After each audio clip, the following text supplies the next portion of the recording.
গঙ্গা নদীতে স্নান করতে নেমে তলিয়ে গেল এক যুবক। ঘটনাকে কেন্দ্র করে চাঞ্চল্য ছড়িয়ে পড়ে মালদার মানিকচকের মানিকচক ঘাট এলাকায়। জানা গেছে যুবকের নাম সুরজ ঠাকুর, বয়স আনুমানিক 21 বছর, বাড়ি কলকাতায়।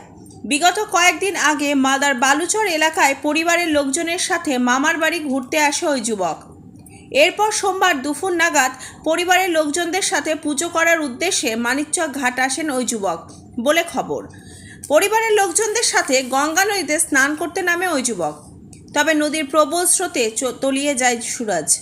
পরিবারের লোকজনের চিৎকারে নদীতে খোঁজাখুঁজি শুরু করে স্থানীয় জেলেরা। খবর পেয়ে তড়িঘড়ি ঘটনাস্থলে ছুটে আসেন মানিকচক থানার পুলিশ বাহিনী। সাথে সাথে নদীতে নিখোঁজ যুবকের উদ্ধার কাজে নামে বিপর্যয় মোকাবেলা দপ্তরের কর্মীরা। তবে খবর লেখা পর্যন্ত যুবকের কোনো হদিশ পাওয়া যায়নি। এই খবরটি প্রস্তুত করছেন জগদম্বা জ্যোতিষ কেন্দ্র, বিবেকানন্দ স্কুলের পাশে, মালদা, এবং city driving school, Ramakrishna mission road, Malda থেকে এসেছি। এখানে আমার ছেলে ছোট বাচ্চা, তার মুন্ডন হতো, তাই কারণে আমরা এখানে এসেছিলাম। উনি এসেছিলেন হাওড়া থেকে আমাদের বাড়িতে পূজা দেওয়ার জন্য।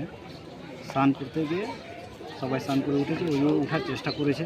আমার ভাগনা কী কারণ 5 মিনিট পড়ে গেছে না কী হয়েছে, তারপর থেকে এখনও মোটামুটি 2-2.5 ঘন্টা হয়ে গেছে, তাকে খুঁজে পাওয়া যাচ্ছে। কী নাম যে যে ডুবে মারা গেছে ওনার নাম হচ্ছে সুরজ ঠাকুর। বয়স কত হবে আনুমানিক? বয়স মোটামুটি 21 বছর। আচ্ছা, এখনো পর্যন্ত খোঁজাখুঁজি করছে, কি দেখছেন? হ্যাঁ, প্রশাসন তো এসছে, মোটামুটি আমরা ফোন করেছিলাম থানাতে, যখন ঢুকে গেছে তারা 1 ঘন্টার মধ্যে।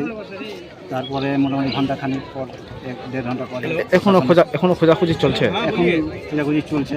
এখনো উদ্ধার হয়েছে? দেহ উদ্ধার না, বা এখনো কিছু পাওয়া গেছে? এখন চলছে, পাওয়া যায়নি। পাওয়া যায়নি।